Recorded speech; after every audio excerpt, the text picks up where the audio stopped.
The sun was dropping low over the red desert plains when Rhett Carson rode his old rover back toward the town of Rust Creek.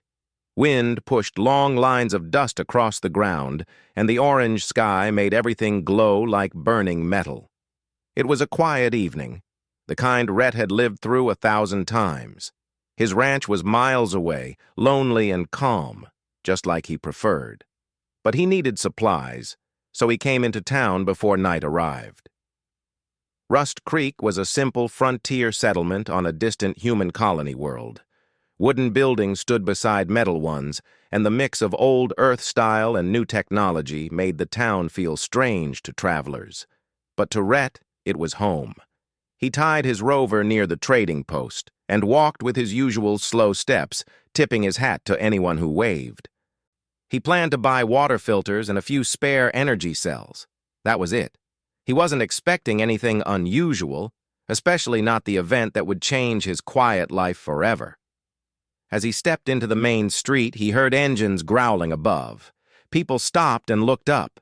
3 rough-looking raider ships began landing near the sheriff's office. Dust blasted everywhere as the ships touched down. The raiders came often, usually to trade scavenged junk or cheap goods. But today, they were bringing something else.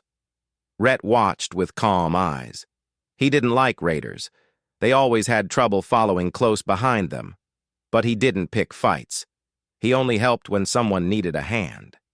The raider leader, a tall man with metal plates on his shoulders, jumped down from the ship ramp and shouted, "Town folk, got workers for trade. Cheap! Take 'em or we dump 'em!" The side ramps opened, and several alien workers were pushed out into the dusty street. They were Apollo 2, a peaceful insect humanoid species known for traveling across colonies to work in farms and research stations. Their bodies were thin and delicate, their arms long with smooth patterns like polished stone. Their large eyes reflected light like clear glass. Normally, Apollo 2 workers lived quiet, dignified lives.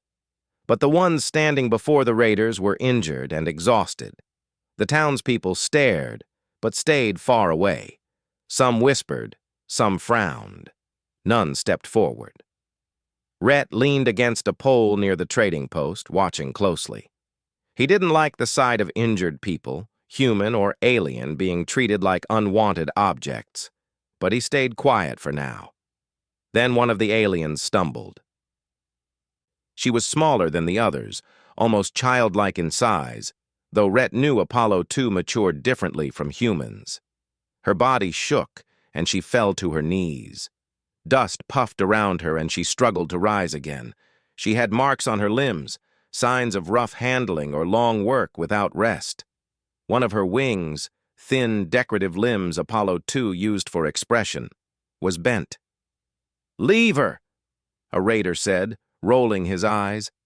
"No one wants the weak one. If nobody takes her, we drop her in the desert." The alien, Tala, though Rhett didn't know her name yet, tried again to stand. Her eyes flickered with fear, confusion, and a stubborn will to survive. But her strength kept fading. She leaned forward, bracing herself against the sand.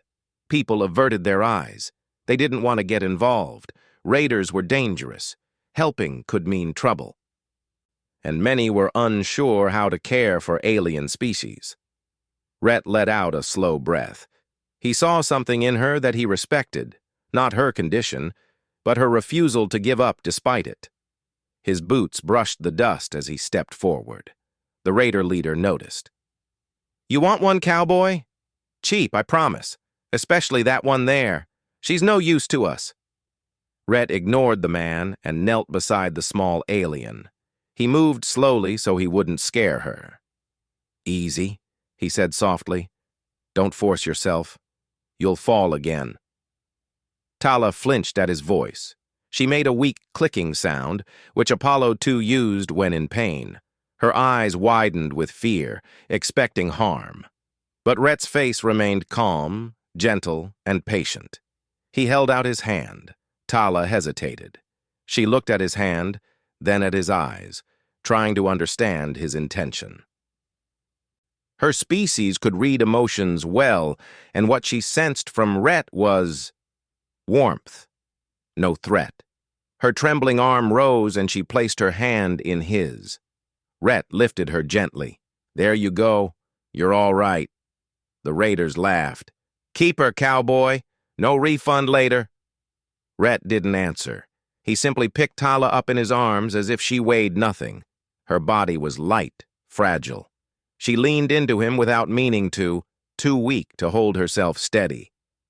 Tala's eyes moved around, confused. She didn't understand why a stranger helped her. She had been treated roughly for weeks. Kindness was unfamiliar.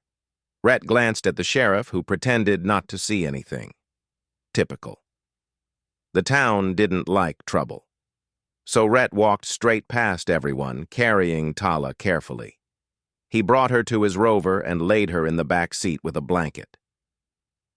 She watched him with wide, uncertain eyes. She made small clicking sounds, showing fear and confusion. "I'm taking you somewhere quiet," he said gently. "To rest. That's all." She didn't understand all the words, but she felt the tone. It helped her relax. The rover rumbled across the desert toward his ranch. The sky darkened, stars appearing like tiny holes in a deep blue cloth. Tala stared out the window sometimes, then looked back at Rhett. Every time he met her gaze, he gave a small nod, as if saying everything would be all right. When they reached the ranch, Rhett carried her inside. His home was simple: wooden walls, warm lamps, shelves filled with tools and old books. It was quiet but comforting. He placed her on a soft bed in a small room. "I'll bring water," he said, and stepped out. Tala studied the room. It was warmer than the raider ship. It smelled of wood, not metal and oil. She touched the blanket with slow, trembling fingers. It felt soft. Another strange thing for her. Rhett returned with water and a small bowl of warm soup. "Try a little," he said, lifting the bowl. She hesitated, but hunger won. She sipped the soup slowly. Her hands shook, so Rhett steadied the bowl. She made a quiet sound of surprise. The taste was gentle, not harsh like the nutrient gels she was forced to eat earlier. After she drank, Rhett checked her injuries. He wrapped her arm with clean cloth, applied a healing patch to the bruises, and fixed a small brace on her bent decorative wing. His movements stayed calm and respectful. Tala watched him carefully, confused by every gentle action. She whispered a weak word in her own language, one Rhett couldn't understand. But he knew it sounded like thanks. "You're safe here," he said quietly. "Nobody's going to hurt you." Her eyes softened. She slowly loosened her tense posture and lay back on the bed. But she didn't fully relax. She kept watching him, trying to decide if she could trust this human. Rhett dimmed the light. "Rest. I'll be right outside." He stepped out and closed the door gently. Hours passed. Night deepened. Tala woke once, startled by a dream, but she heard Rhett just outside the room, humming softly as he worked on some equipment. The sound calmed her. By morning, Tala felt a little stronger. She tried sitting up. Rhett heard the movement and came inside. "You're awake," he said with a small smile. "Good." She made a soft clicking tone, unsure how to speak human words. Rhett brought a translator device, old, dusty, but maybe useful. "This might help," he said, placing it near her. He tapped the screen. The device hummed, then projected a gentle voice. "Speak slowly," the device instructed in simple tones. Tala blinked in surprise. She made a soft sound. The translator paused, then spoke. "Where am I?" Rhett nodded. "My ranch, far from town. You're safe." She looked down. "Why, help me?" Rhett sat in a chair next to her bed. "Because no one else did, and nobody should be left behind." She stared at him for a long moment. Her eyes softened again. Apollo 2 expressions were different from humans, but Rhett understood the emotion. She was grateful but confused. She wasn't used to kindness. Over the next few days, Tala healed slowly. She learned simple English words: water, food, help, safe. She walked carefully around the ranch, leaning on walls sometimes. Rhett showed her how to use the water pump, how to heat food, and how to rest without fear. One evening, she stood outside looking at the stars. Rhett stepped beside her. "You like the sky?" he asked. Tala nodded. "My home. Sky different. Blue." She lifted her hand. "Here, red, but calm." Rhett chuckled softly. "Calm can be good." She looked at him. Her eyes shimmered softly under the starlight. "You alone?" Rhett was quiet for a moment. "Yeah, been alone a long time." Tala tilted her head. "Why, help me." "Because you needed someone," he said simply. "And I know what it's like to have nobody." Her small chest rose and fell slowly. She spoke in her own language for a moment. Then the translator repeated her words. "You, kind, strange, but kind." Rhett smiled. "I'll take that as a compliment." Tala stayed quiet, but she looked peaceful for the first time since he found her. That night, as the desert wind whispered against the house, Tala felt something new. It wasn't fear, or pain, or confusion. It was warmth, like the beginning of trust. Rhett didn't know it yet, but choosing to help her had changed both of their lives. And soon, when danger returned to Rust Creek, these quiet moments would matter more than anything. Tala, the weakest and most wounded among her group, had finally found a place where she wasn't treated as a burden. For the first time, she wasn't alone. She had been chosen, not as property, but as family. Tala woke before sunrise, something she had never done before arriving at the ranch. Her senses were sharper now. Her breathing felt steady. Her body, once weak and trembling, felt stronger each day. She moved slowly through the quiet house, her bare footsteps soft against the wooden floor. The air was cool, and a thin line of early light crept across the window. Rhett was already awake, as he usually was. He stood outside the house repairing a rusted pipe connected to the water tank. His hat was tipped low, his sleeves rolled up. Tala watched from the doorway for a moment, studying him. Humans were strange to her, but Rhett had become the one person she felt safe around.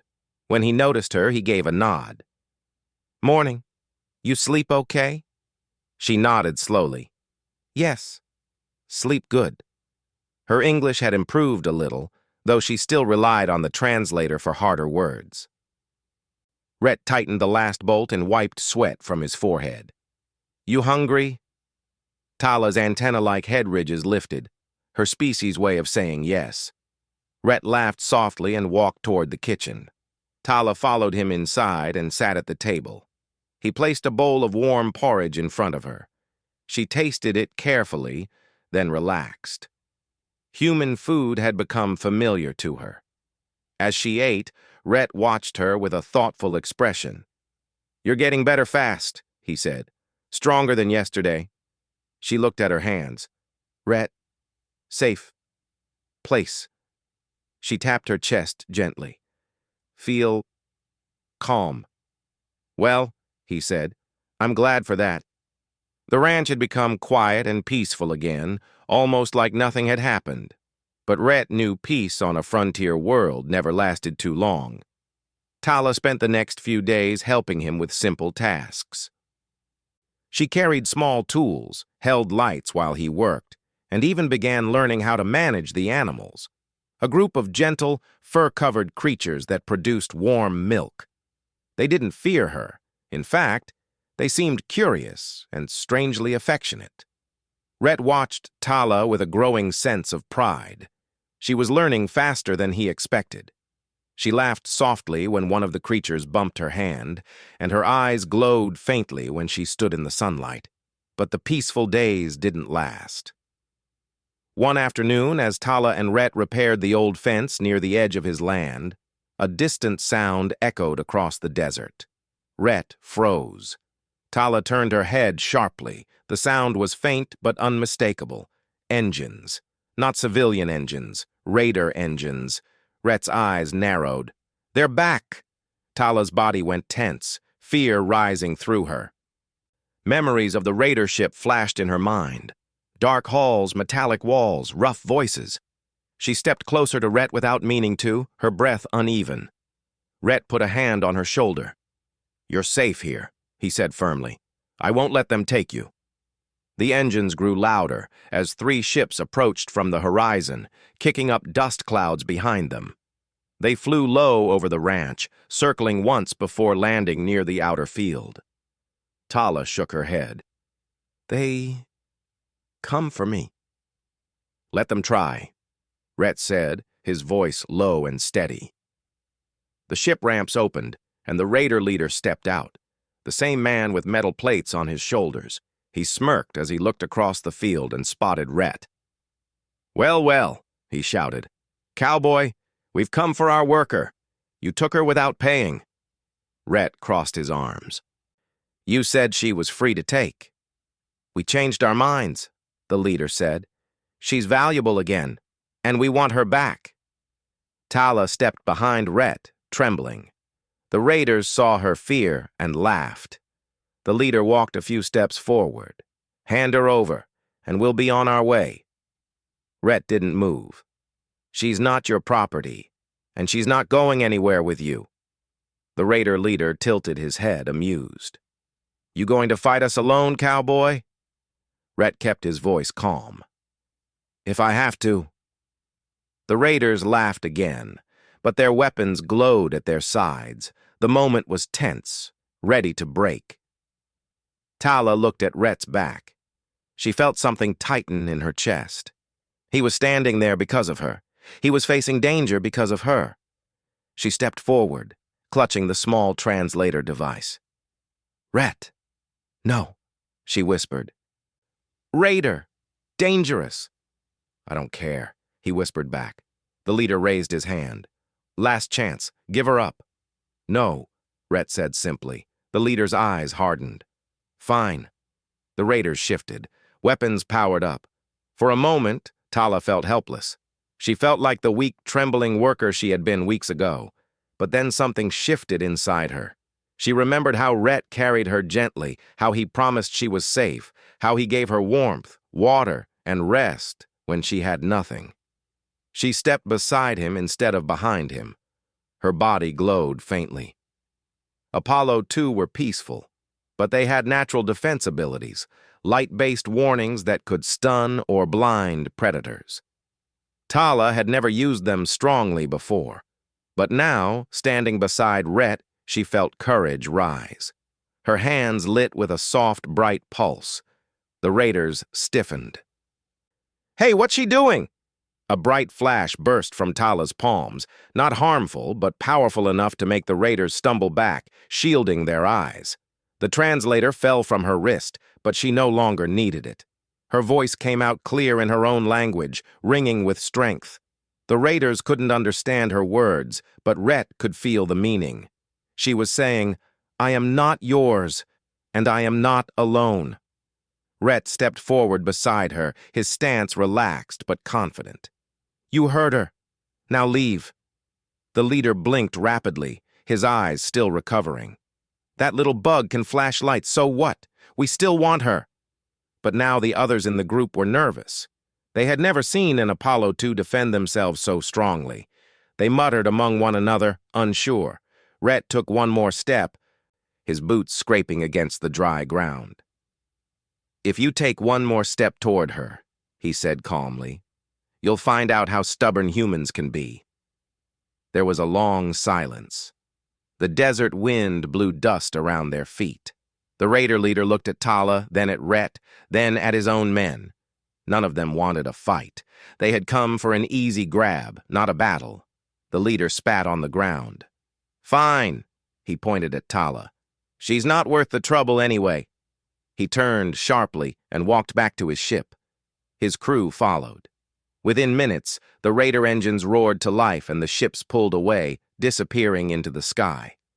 The moment they were gone, Tala's glowing hands dimmed. Her knees gave out. Rhett caught her before she could fall. "You okay?" he asked urgently.